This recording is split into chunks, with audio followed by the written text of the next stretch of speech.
Mtakumbuka serikali imetoa leseni kwa wawekezaji, leseni za kati na leseni kubwa, ili kufanya shughuli za uchimbaji hapa nchini Tanzania. Na ziko baadhi ya kampuni ambao walisha saini mpaka mkataba tunaita framework agreement, na bahati mbaya sana walisaini wengine mbele ya Mheshimiwa Rais.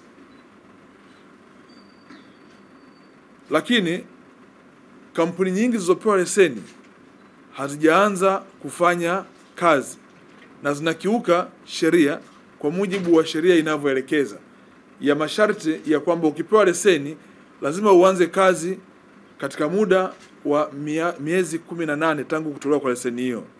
Zipo kampuni nyingine kubwa kabisa katika nchi yetu ya Tanzania na tushasaini mikataba nayo, lakini hawajaanza utekelezaji wa miradi yao mpaka hivi leo tunavyozungumza.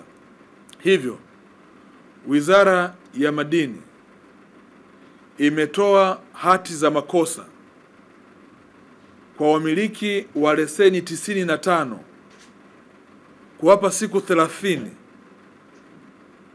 ili kama wana hoja ya kujibu kupitia hati ya makosa hii ya kutokuanza shughuli za uchimbaji wa madini nchini, walete majibu yao, ili baadaye tuweze kuyapitia, tuyahakiki.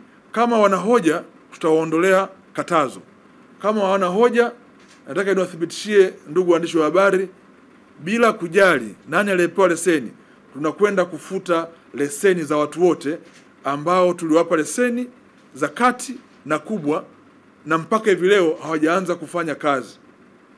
Nina orodha ya leseni 95 kubwa ambazo mpaka leo hazijaanza kufanywa kazi. Leseni 7 tu katika hizo 95 nikiziweka pembeni zina mtaji wa shilingi trilioni 15 zimelala. Hii haiwezi kuwa nchi ambayo sisi tuko bize kutoa leseni kwa ajili ya kuchochea sekta ya madini kukua, alafu kuna watu wanachukua leseni wanakaa nazo hawazifanyii kazi kwa visingizio kwamba tuko kwenye majadiliano na serikali na sababu mbalimbali.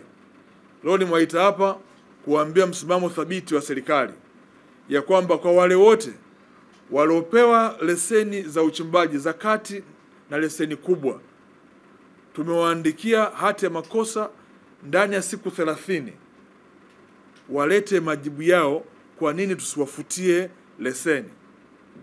Na nimesema yule ambaye atatujibu